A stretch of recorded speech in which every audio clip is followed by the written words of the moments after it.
नमस्कार। असम के डारांग में जनसभा स्थल पर हवा में घुली थी राजनीति, प्रताड़ना और आत्मगौरव की तीव्र खुशबू। प्रधानमंत्री नरेंद्र मोदी मंच पर खड़े थे और उनके शब्दों में ऐसा भाव था कि सुनने वाले की छाती सी कांप गई। मोदी ने कहा, तुम कितनी भी गालियां दो, मैं भगवान शिव का भक्त हूँ, सारा जहर निगल लेता हूँ। पर जब बात आ जाती है किसी महान संत की, महान कलाकार की, जैसे असम के गौरव भूपेन हजारिका, तो मैं चुप नहीं रह सकता।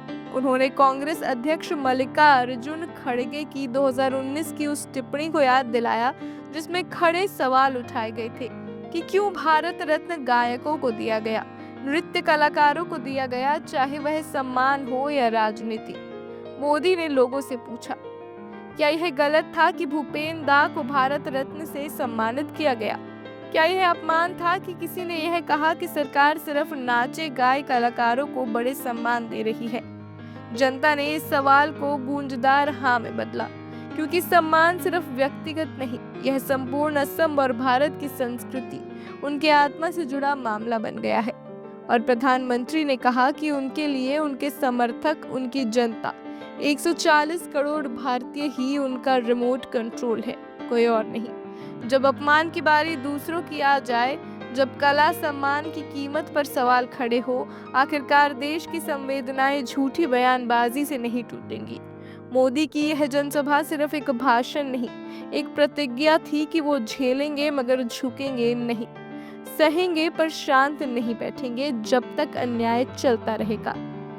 उनके भाषण के दौरान भीड़ की कई गूंज उठी। कैमरे में महिलाओं की नम आंखें, बुजुर्गों की सहमति में हिलती गर्दनें और युवाओं के नारों से भरा माहौल कैद हुआ। यह सिर्फ राजनीति का मुद्दा नहीं रहा, यह असम की संस्कृति और अस्मिता का प्रश्न बन गया।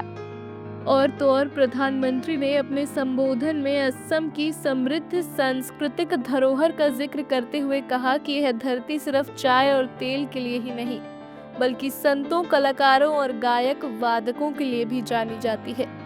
उन्होंने भूपेन हजारिका का नाम लेते हुए कहा, जब उनकी आवाज गूंजती थी तो वह सिर्फ संगीत नहीं, बल्कि असम और भारत की आत्मा की धड़कन होती थी।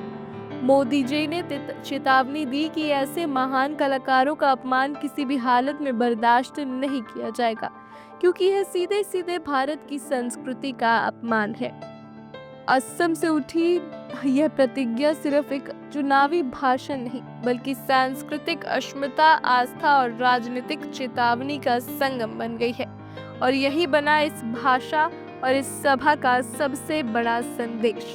धन्यवाद।